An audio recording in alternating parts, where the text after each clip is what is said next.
Nagaland News Network pra amikal naga former Chief Minister of Nagaland Dr. S.C. Jamir logode ENPO laga Frontier Nagaland Territory opore kotha kurise aro kotha kura homoy tai amikhange itu kuise ki creation of Nagaland du ENPO laga representatives aro the 10 Naga Hills milai gina ekta joint decision thakise unai tu janai dise tai kotha kura homoy itu bi kuise ki Eastern laga representatives kan itu Eastern area laga affairs kandu milai gena sabo lagi hona itu bi tai kuise Dr. S.C. Jamir bra itu bi kuise ki in the last 50 years or so twingsang debi development du anishe aro manukhan bra twingsang de nolebi Eastern area de development nai gwado wrong ase hona itu bi kuise aibi amikhan Dr. S.C. Jamir logode itu Frontier Nagaland Territory la opor de kotha kura amikhan huni lobo. So thank you so much for speaking with Nagaland News Network. So what do you think must be the reason or what do you think must have happened in the past years that now the ENPO is asking for the FMT? We should remember that creation of Nagaland state was through the joint decision, unanimous decision of the representatives of MPO and the 10 Naga Hills.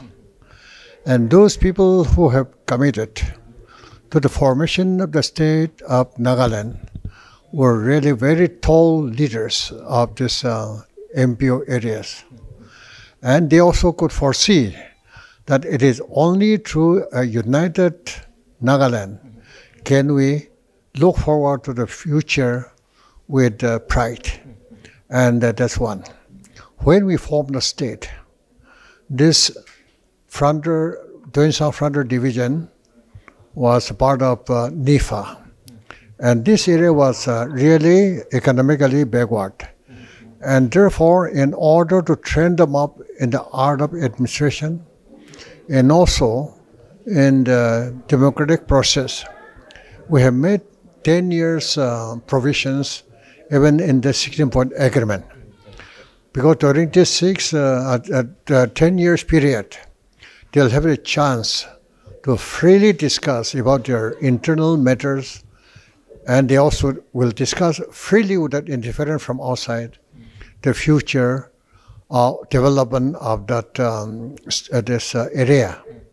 But after lapse of 3 years, they thought that it would be better to dissolve that 10 years period of this regional council and participated in the general election of 1964.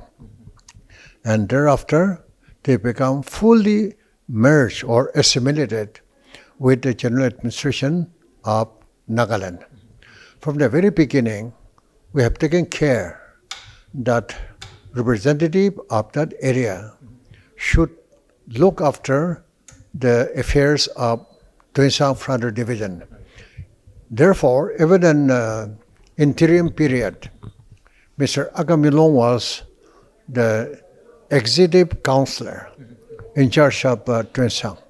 Then when after 1964 general election, when popular government was formed, that time also, the cabinet minister from Doinsang Frontier Division was appointed not only as a cabinet, but in charge of this Doinsang area. And from the very beginning, we have taken a very serious matter about the rapid development of this area, because this area was actually unadministered during a British period. Now the difference between the 10 Naga Hills and the present MPO is 75 years. And therefore, in order to bridge up that wide gap, special dispensation have to be thought up for this area. Accordingly, during the last 50 years or so, I think lots of development have taken place, not only in Doinsang but all over Nagaland. Now, now the complaint which you are now making is no development was taken in that area. I think this is wrong. Yes, even in advanced district like Kohima or Mogokchong or Zanabod or other areas, many villages are still backward. Similarly, same is the case in Mount Tuensang area. And therefore, what I have been telling leaders of that area is, don't break the family. Within the family, we have to adjust whatever is possible.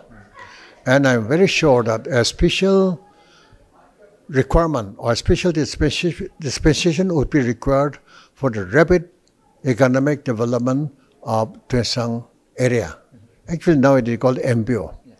Road communications, then schools, then healthcare system. I think these are very important for that part of the country because the roads have to be, I think, sufficiently improved in order to have a normal, effective, efficient administration. Now doctors do not like to go because there is no good road. Good teachers, they don't like to go because of even officers, they're reluctant to go to when posted. So all these problems can be resolved if we can have a special development package for that MBO areas. And I think it should be achieved not through strike or agitation, but through discussion within the assembly, and then funds should have to be procured from central government. But the way that we're handling this problem, I think even from government of India, they are not handling this properly because they should not bypass Nagaland state. How can they deal directly with certain part of the state? And therefore, through joint efforts of both Nagaland government and the central government, they should, I think, genuinely handle, tackle, resolve this MBO problem. It is not political. It is actually economic. Because I could see that economic problem is really very acute. And therefore, I think without emotion, I think we should be able to resolve this amicably and satisfactorily. And I hope that the leaders of MBO, now they should also realize that it is only through discussion, through deliberations, in the assembly as well as jointly by both this public as well as elected representatives could resolve this problem. But I would appeal to them not to go on agitation because it is we're only inflicting self-injury to ourselves. Sir, do you feel the ENBO and their units are being transparent enough to the people and the media as well regarding FNT? I don't have any comment because when they are discussing any issues, it is believed or presumed that they should have taken note of the people's feeling and people's problem. One last question, sir. Sir, the idea of one nation and one election has been floated and explored on several occasions. So what is your viewpoint on one nation and one election?